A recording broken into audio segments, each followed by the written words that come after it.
আল্লাহ সে জাতির ভাগ্য পরিবর্তন করেন না যতক্ষণ না তারা নিজেদের স্বভাব পরিবর্তন করে। আমরা যত মনে প্রাণেই চাই না কেন, যতক্ষণ না আমরা আমাদের নিজেদের পরিবর্তন করব ততক্ষণ আমাদের ভাগ্যেও কোনো পরিবর্তন আসবে না। পবিত্র কোরআনের প্রথম যে শব্দটি নাজিল হয় তা হলো ইকরা, পড়ো। পড়ো তোমার প্রভুর নামে যিনি তোমাকে সৃষ্টি করেছেন। এই লেখাপড়া আমরা না করলেও ব্রিটিশ আমেরিকানরা ঠিকই করছে, তাই আমরা তাদের প্রত্যক্ষ বা পরোক্ষ উপনিবেশ হয়েই থাকি। এই অন্ধকারেই এখন আমরা আনন্দ পাই।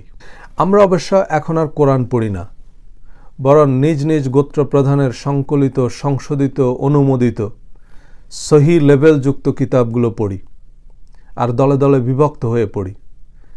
আশেকে রাসূলের লেবাসে আশেকে আবু জেহেল হচ্ছি। অথচ এই কোরআন একসময় আরবের ক্ষুদ্র ক্ষুদ্র গোত্রগুলোকে একত্রিত করে সারা বিশ্বে এক অজেয় শক্তিতে পরিণত করেছিল। একসময় মুসলমানরা পুরো পৃথিবীকে আলোকিত করেছিল। জ্ঞান বিজ্ঞানের প্রতিটা শাখায় ছিল তাদের বিচরণ। মুসলিম বিজ্ঞানী আবু মুসা আল জাবির ইবনে হাইয়ান ছিলেন রসায়ন শাস্ত্রের জনক। তিনি প্রথম ডিস্টিলেশন সিস্টেম উদ্ভাবন করেন এবং ডিস্টিলেশন স্টিল ডিজাইন করেন, যা আজও জাবির স্টিল নামে সমাদৃত।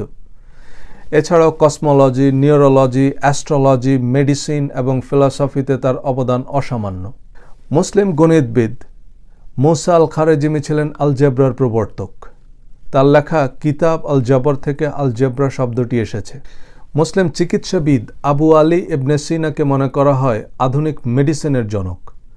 তার লেখা medical encyclopedia the Canon of Medicine standard text book হিসাবে 18 শতক পর্যন্ত সারা ইউরোপে পড়ানো হতো।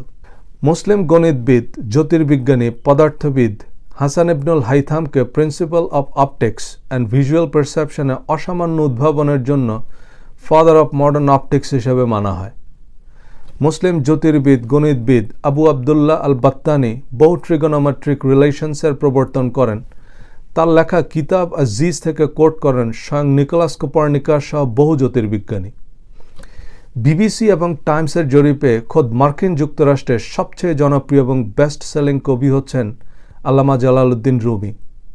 গার্ডিয়ানের জরিপে পৃথিবীর ইতিহাসে সর্বকালের সেরা 100 বইয়ের তালিকায় আছে আল্লামা শেখ সাদির অমর সৃষ্টি বস্তা। স্থাপত্যে মুসলিম শ্রেষ্ঠত্বের বিস্ময়কর নিদর্শন হিসাবে দাঁড়িয়ে আছে তাজমহল। পৃথিবীর মানচিত্র প্রথম অঙ্কন করে মুসলমানরা।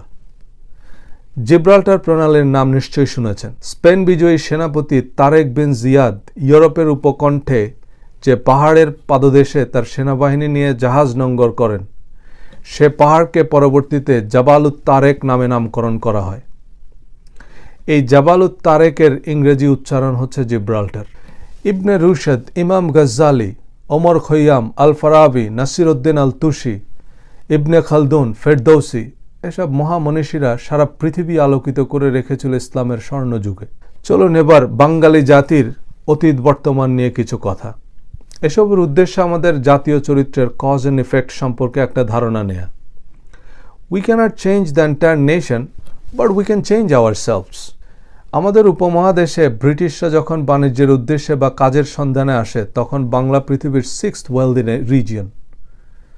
আর ব্রিটিশ যখন চলে যায়, তখন আমরা পৃথিবীর অন্যতম দরিদ্র অঞ্চল। কারণ এত অল্প সংখ্যক ব্রিটিশ আমাদের বিপুল জনগোষ্ঠীকে শাসন করার কার্যকর কৌশল হিসাবে নিয়েছিল আমাদের নিজেদের মধ্যে বিভেদ সৃষ্টি করা। তারা খুব কৌশলে আমাদের গৌরবময় ইতিহাস ঐতিহ্য ভুলিয়ে দিতে পেরেছিল। ডিভাইড অ্যান্ড রুলের নামে ধর্মান্ধতা, সাম্প্রদায়িকতার বীজ বপন করতে পেরেছিল। ভাতৃঘাতী দাঙ্গা, সহিংসতা আমাদের চরিত্রে প্রতিষ্ঠা করতে পেরেছে। আজ ব্রিটিশ থেকে মুক্তি মিললেও আমাদের মস্তিষ্কের দাসত্ব থেকে মুক্ত হতে পারছে না। ধর্মের শান্তি, সম্প্রীতি, সৌহার্দ্য, সহাবস্থানের রীতিনীতি পায়ে ঠেলে ধর্মের নামে জঘন্য হত্যা, বর্বরতাকে সমর্থন দিচ্ছি। আমাদের কাউকে না কাউকে আমাদের প্রতিপক্ষ বানাতে হবে, তার রক্ত নিতে হবে। অথচ হাজারো ধর্ম, বর্ণ, বিশ্বাসের বসবাস নিউ ইয়র্ক, লন্ডনের মতো বড় শহরগুলোতে। যার যা খুশি পড়ছে, কেউ কাউকে হিজাব পড়তে বারণও করছে না, বাধ্যও করছে না। যার যার ধর্ম সে পালন করছে বা করছে না। সব ধর্মমতকে সম্মানের চোখে দেখা হচ্ছে। এখানে সালমান রুশদি, তসলিমা নাসরিনের বইও বিক্রি হয়, আবার ইমাম গজ্জালি, ইমাম খোমেনির বইও বিক্রি হয়। আপনার যা পছন্দ আপনি পড়বেন, কোনো জ্বালাও পড়াওয়ার সুযোগ নেই। অসহিষ্ণু মনোভাবকে কঠোরভাবে নিয়ন্ত্রণ করা হয়। প্রেসিডেন্ট বারাক ওবামা বলেছিলেন, "There is no liberal America or a conservative America. There is the United States of America." চাপাতি, বোমা, বারুদের ভয় দেখিয়ে যারা ইসলামকে প্রতিষ্ঠা করতে চান, তারা প্রতিদিন এই সুন্দর ধর্মকেই হত্যা করছে। Crime in name of religion is crime against the religion. যারা পল্টন ময়দানে বসে জ্বালাময়ী বক্তৃতা দেন, আল্লাহর জমিনে একটা মূর্তি থাকতে পারবে না, একটা নাস্তিকও নিঃশ্বাস নিতে পারবে না, ওনারাই আবার আমেরিকায় এসে ওয়াজ করেন ইসলাম কত শান্তির ধর্ম। নবীজি তার পথে কাটা দেয়া বুড়ির সেবা শুশ্রূষা করেছিলেন, মদিনায় সহাবস্থানের ঐতিহাসিক সনদ রচনা করেছিলেন, শান্তির স্বার্থে হুদাইবিয়ার সন্ধি করেছিলেন। এরা যেমন খুশি তেমন সাজে। এদের কথায় আমরা দলে দলে বিভক্ত হচ্ছি। প্রতিদিন এদের নিত্য নতুন কিচ্ছা কাহিনী শুনে অন্ধ হচ্ছি, বন্ধ হচ্ছি।